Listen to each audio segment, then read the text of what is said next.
De quoi on pourrait parler avec une nana pour tenter de l'exciter lors d'un rendez-vous? J'ai ma petite idée. On va parler de ça aujourd'hui.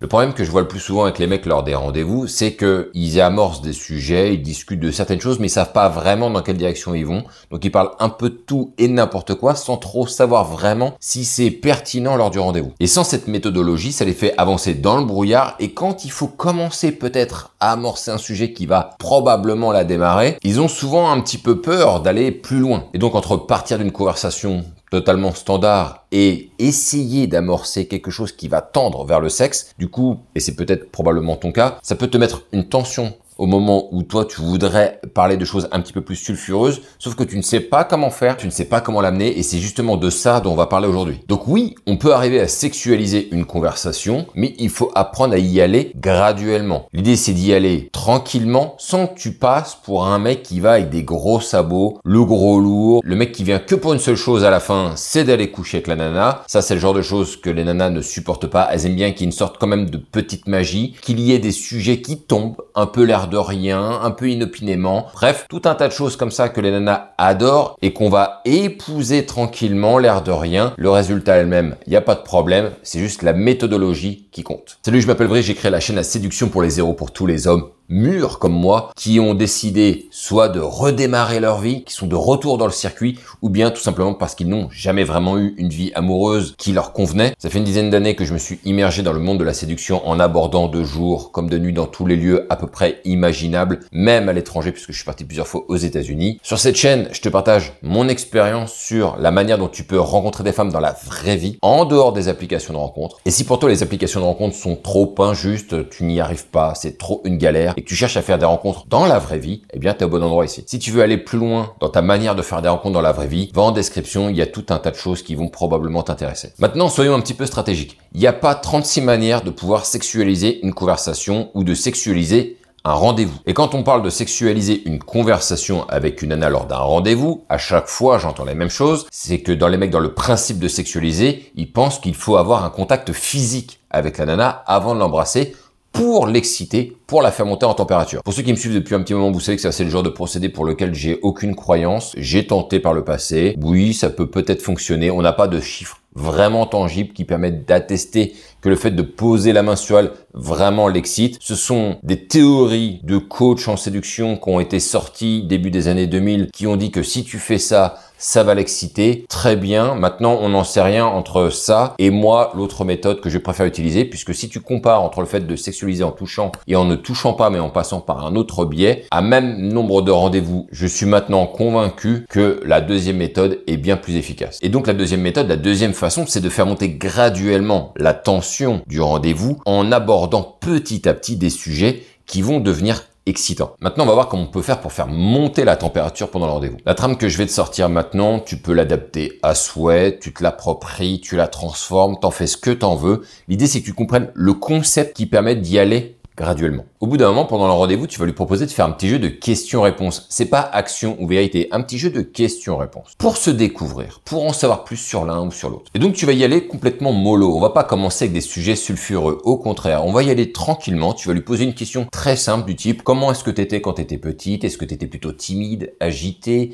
turbulente? Est-ce qu'elle était une bonne fille à papa, très sage? Tu la poses là, elle bouge pas. Tu lui poses la question de comment elle était quand elle était petite. Bien évidemment, dans ce jeu de questions-réponses, elle te posera la même question en retour. Tu lui répondras très honnêtement. Il n'y a aucun problème avec ça, ne cache rien. Vas-y tranquille. Une fois qu'elle t'aura répondu à cette première question, tu vas pouvoir lui poser la question de savoir quand est-ce qu'était son premier bisou. Et une fois qu'elle va te répondre, elle va bien évidemment te poser la question. Si t'es un mec comme moi qui a embrassé sa femme un peu trop tardivement, ne t'interdis pas de le dire, évidemment, sauf si c'était la semaine dernière. Dans ces cas-là, dis que pareil, vers les coups de 12, 15 ans, enfin quelque chose comme ça. C'est généralement là que se font les premiers baisers, donc très facile de broder quelque chose qui est pas vraiment vrai et dans lequel il y aura aucune incidence. Une fois qu'elle t'aura répondu, ce sera ton tour de lui reposer une question derrière et tu vas lui demander si ce premier bisou était son premier crush. Est-ce que c'était son premier amour? Elle va te répondre, tu vas lui répondre et ensuite tu vas lui poser la question, c'était quoi sa pire relation avec un mec. Pourquoi est-ce que c'est important de savoir ça? Parce que là, ça y est, on commence à rentrer dans le cœur de l'exercice. C'est que en fonction de ce qu'elle va te raconter, toi, tu vas devoir construire derrière un commentaire ou un avis qui va évidemment aller dans le sens contraire de ce que le gars a fait avec elle à l'époque. Et tout ça simplement dans le sens de la faire kiffer et de lui montrer à quel point toi, tu ne la considérerais pas de la même manière. Par exemple, lorsqu'elle va te narrer l'histoire, toi, tu vas devoir prendre une position d'un mec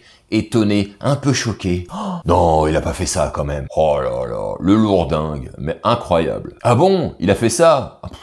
Et non. Ah, il manque pas de toupet celui-là. Quoi? Ah non, ah là, carton rouge. Ah oui, ben non, ça se fait pas. Donc ça va lui donner l'impression que tu es quelqu'un de totalement structuré, de normal, et que tu la rejoins dans son analyse. Bien évidemment, ensuite, elle te retournera la question. Quelle a été ta pire relation? Tu lui répondras de manière très honnête. Si tu n'en as pas eu, ben t'inventes. Hein, très facile, tu dis bah c'était une hystérique, c'était une jalouse, elle arrêtait pas de m'envoyer des messages, et quand je répondais pas, elle arrêtait pas de m'appeler, elle me harcelait, elle arrêtait pas de m'embrouiller, c'était trop, c'était invivable. Essaie de ne pas trop baver sur cette nana-là qui t'a eu une relation si tu inventes cette histoire-là en disant au début c'était très bien, on s'adorait, on s'aimait trop, c'était super, mais bon petit à petit, sa jalousie elle prenait des ampleurs incontrôlables. Pour moi ça devenait irrespirable à force, donc j'ai préféré arrêter. Ensuite, et parce que ce sera cohérent avec ce qui a été posé avant, quelle aura été sa pire relation sexuelle? Ah ça y est, on rentre dedans les gars, on rentre dedans. Encore une fois, pendant qu'elle va te raconter son histoire, qu'elle va t'expliquer en quoi ce mec était horrible dans son attitude, etc., toi, bien sûr, tu vas être outré, tu vas être choqué. Carton rouge pour ce mec. Qu'est-ce qu'il a mal fait? Qu'est-ce qu'il a pas fait? Qu'est-ce qu'il aurait dû faire? Il faut que tu prennes position de son côté à elle. Et quand tu lui retourneras la question, tu vas pouvoir t'inspirer d'une histoire que j'ai moi-même eue personnellement.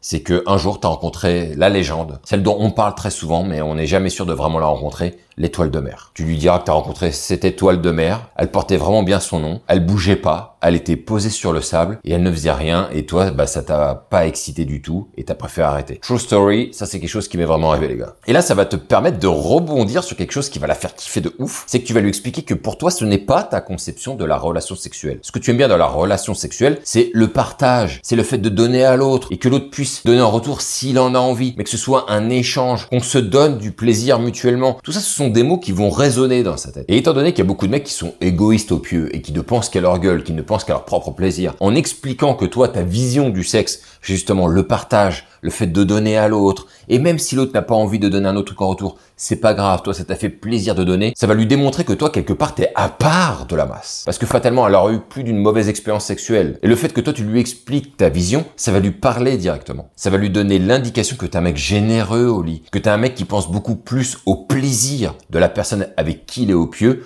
plutôt qu'à son propre plaisir personnel, et ça va tellement lui parler. Maintenant, je pense que tu as compris la trame de ce petit jeu. On part d'une situation anodine, où elle était plutôt jeune en réalité pour déterminer un petit peu son caractère, qu'elle nous en dise un peu plus sur elle, et en même temps de basculer très tranquillement sur la partie des relations. Bien sûr, on n'a pas envie de savoir quelle a été sa meilleure relation. Ne pose pas ce genre de questions, quelle a été ta meilleure relation, parce que toi, tu vas te sentir un petit peu en dessous. Peut-être que ça va lui raviver de très bons souvenirs. Ça pourrait éventuellement la rendre nostalgique par rapport à cette relation. Faudrait pas que ça lui donne envie d'aller recontacter le gars parce que en y repensant bien, c'était vraiment super bien et allez pourquoi pas redémarrer quelque chose, recontacter le gars. Ne lui donne surtout pas cette occasion-là. Ne lui fait penser que à des gars avec qui elle a eu des mauvais rapports, des mauvaises relations, parce qu'elle aura cette idée de dégoût qui ressortira, dans lequel toi, tu vas pouvoir t'afficher sous un autre angle, un angle bien plus séduisant, bien évidemment. Maintenant, je suis parti sur la partie scolaire, en disant c'était quand ton premier baiser, etc. Tu peux très bien partir sur un autre pan. Tu peux très bien lui demander quel a été son pire rendez-vous avec un gars, par exemple. Ce qui est intéressant quand tu poses la question de savoir quelle a été sa pire relation, avec qui ça s'est le plus mal passé, c'est que toi, pendant ce temps-là, tu vas récolter des informations qui vont te permettre de comprendre ce qu'elle aime et ce qu'elle n'aime pas, ce qu'elle recherche et ce qu'elle ne recherche pas chez un homme. Donc, en te donnant tous les points négatifs, toi, ça va permettre de t'afficher avec tous les points positifs. C'est ça aussi qui est puissant là-dedans. C'est qu'on va commencer à donner ce que le client veut acheter. Encore une fois, à chaque fois qu'elle va t'expliquer ses mauvaises expériences, quand elle va rentrer un petit peu dans les histoires, toi, bien sûr, tu dois avoir l'effet du mec qui est choqué, qui est outré. Et toi, là, ça va te permettre de te mettre en position du gars qui va commencer aussi à envoyer de l'information. En disant, non mais moi, jamais j'aurais fait ça, j'aurais plutôt fait ça. Ça, tu vois, ça c'est le genre de truc qui m'insupporte. Tu peux faire un parallèle par rapport à ce qu'elle te raconte en disant, mais moi aussi, un jour, ça m'est arrivé un truc pareil. Non mais elle est grave, la nana, j'ai pas aimé du tout. Du coup, j'ai coupé court tout de suite. Et ça va donner aussi cet effet où tu sélectionnes. Tu ne restes qu'avec les personnes avec qui tu te sens bien. Tu ne vas pas te prendre la tête à gaspiller du temps et de l'énergie avec des gens avec qui tu te sens pas bien, qui ne te donnent pas en retour forcément, ou bien qui pensent qu'à leur gueule, en tout cas, qui affichent tout un certain nombre de défauts qu'elle-même ne supporte pas. Ce genre d'attitude, tu vas pouvoir la développer et la décliner sur différents sujets. Tu vas voir que ça va être très très fort de faire ça, bien plus fort selon moi que de poser une main sur un bras. Voilà, pour moi ça n'a pas de sens. Tu vas commencer à la travailler psychologiquement. Petit à petit, au fur et à mesure de cette conversation, elle va se rendre compte à quel point, en fait, t'es probablement le mec qui correspond, ça va la séduire de plus en plus, et tu vas le voir de toutes les manières, petit à petit, elle aura une manière de te regarder qui va être différente, minute après minute, une fois que tu auras commencé à donner ton avis sur les mauvaises relations qu'elle a eues, et toi, donner ton avis sur ce que tu considères comme étant une bonne relation, une relation dans l'échange, dans le partage. Le but de ça, c'est qu'à la fin de ce rendez-vous, t'as plus qu'à l'accueillir. La cerise, elle est mûre, elle est prête à être mangée. Et là, tu pourras l'embrasser sans aucune difficulté, sans aucune réticence, au contraire, avec plaisir. C'est encore mieux de pouvoir embrasser une nana qui ne demande que ça, qui attend que ça vienne. Le mec qui va m'embrasser au bout d'un moment ou quoi là. Et qui, au bout d'un moment, décide de le faire. Et tu vois bien de toutes les manières dans ces moments-là que la situation, elle est complètement différente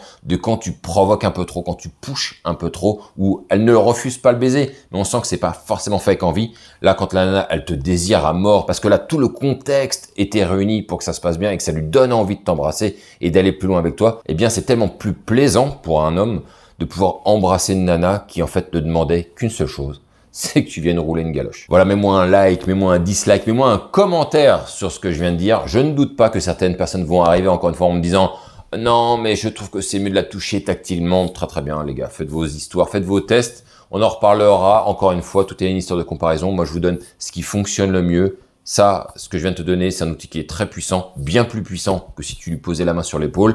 Maintenant, t'en fais ce que t'en veux, fais tes tests. Essaie de voir par toi-même ce que ça donne. Tu compares les deux à nombre égal et à nombre de rendez-vous égal. Et après, on en reparlera. Sur ce, on se retrouve pour une prochaine vidéo. Kiffez bien et vive le game.